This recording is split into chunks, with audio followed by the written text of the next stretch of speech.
Et yo à tous et à toutes sur la chaîne du Farfadet pour un tuto qui va concerner l'appropriation de fichiers protégés par Windows. Vous avez pu le remarquer à de nombreuses reprises quand vous manipulez, par exemple de vouloir renommer, déplacer un fichier, certains fichiers sont protégés par le système pour vous éviter de faire des conneries. Voilà, alors je vais prendre un exemple assez concret. On va utiliser un fichier DLL qui est protégé par le système et dont je me sers pour hacker le fond du Windows Media Player, le lecteur de médias de Windows, et qui s'appelle wmplock.dll. Voilà, alors normalement ce fichier est protégé.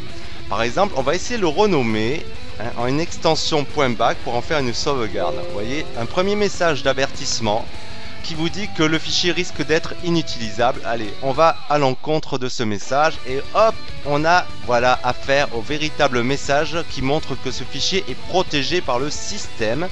On a besoin d'une autorisation de la part du propriétaire actuel qui s'appelle Trusted Installer pour modifier ce fichier. Ok, alors inutile de recommencer, ça ne sert à rien, vous annulez l'opération. Donc que ce soit un fichier à déplacer, un fichier à renommer, un fichier à hacker, vous allez vous en rendre propriétaire. Je vais vous montrer la méthode manuelle. Vous allez cliquer droit dessus, vous allez faire propriété. Ensuite, vous allez dans sécurité, l'onglet avancé.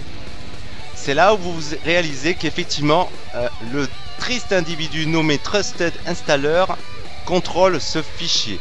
Vous allez modifier le propriétaire, c'est-à-dire vous. Vous allez taper le nom du PC, hein, ici là, voilà, suivi d'un anti-slash et votre nom d'utilisateur chez vous. Vous faites vérifier les noms, ça le souligne, ce qui veut dire que cet utilisateur existe bien. LOL, vous faites OK, voilà. Vous voyez maintenant le nouveau propriétaire, c'est Yoda. Vous faites appliquer, OK, vous fermez la fenêtre.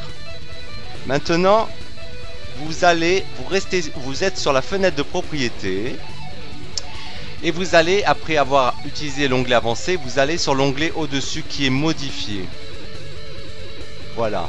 Maintenant, vous allez sélectionner l'utilisateur, en l'occurrence vous, et puisque vous vous êtes attribué la propriété du fichier, maintenant vous allez pouvoir cocher les cases contrôle total et vous faites appliquer. OK, OK. Allez, on revient sur le fichier et maintenant on va le renommer. Voilà. Et là, vous avez l'autorisation en tant qu'administrateur. On a les droits, on fait OK. Et voilà, le fichier a été renommé. Vous pouvez même le déplacer et faire ce que vous voulez. Alors, une précaution à prendre par contre. Ne faites pas n'importe quoi. J'ai travaillé sur un fichier système de Windows contrôlé par Trusted Installer. Faites ça pour des fichiers dont vous êtes sûr de savoir quel effet cela aura sur votre OS. Je ne suis pas bien réveillé ce matin. Donc voilà. Maintenant, je vais vous montrer la méthode pour les fainéants, pour les noobs. Alors c'est une méthode qui utilise des branches de registre dont je vous mettrai un lien pour télécharger l'archive Take Ownership, se rendre propriétaire d'un fichier. Donc vous avez deux branches, une pour installer les entrées de cette commande et une pour les enlever, remove. Donc on va installer en fusionnant cette branche de registre. Vous faites exécuter. Alors là, je voulais revenir sur quelque chose. C'est un fichier qui a été téléchargé, c'est pour ça qu'on a un message d'avertissement pour protéger encore une fois votre OS. Donc vous avez cette case toujours demandée avant d'ouvrir ce fichier. Ça, vous voyez, je viens de faire un deuxième tuto en un. Alors, je vais vous montrer la manip. Quand vous avez ce genre de message, c'est un fichier que vous avez téléchargé sur Internet et qui effectivement est détecté comme potentiellement nuisible pour votre système.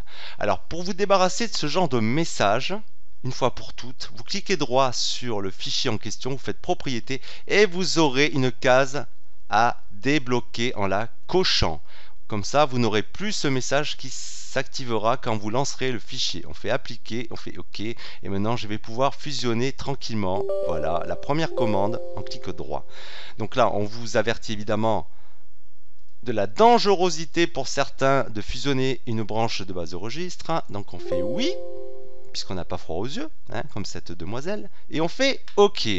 Donc voilà, qu'est-ce qui se passe maintenant? Vous allez vous retrouver avec de nouvelles commandes dans le menu droit.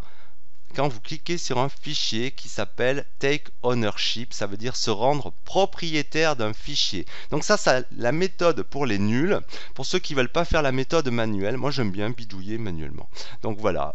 Alors maintenant, quand vous avez un fichier à manipuler, par exemple dans Système 32, quelque chose qui est protégé par le système parce que vous n'en êtes pas le propriétaire, vous cliquez droit et vous faites prendre possession, Take Ownership. Voilà. Hein. Puis après, vous confirmez, vous faites OK. Et normalement, vous pourrez manipuler le fichier en question. Alors, je vous ai montré la méthode manuelle parce que des fois, la commande de cette base, de la branche de base de registre que je viens de vous montrer, ne fonctionne pas tout le temps pour se rendre propriétaire d'un fichier.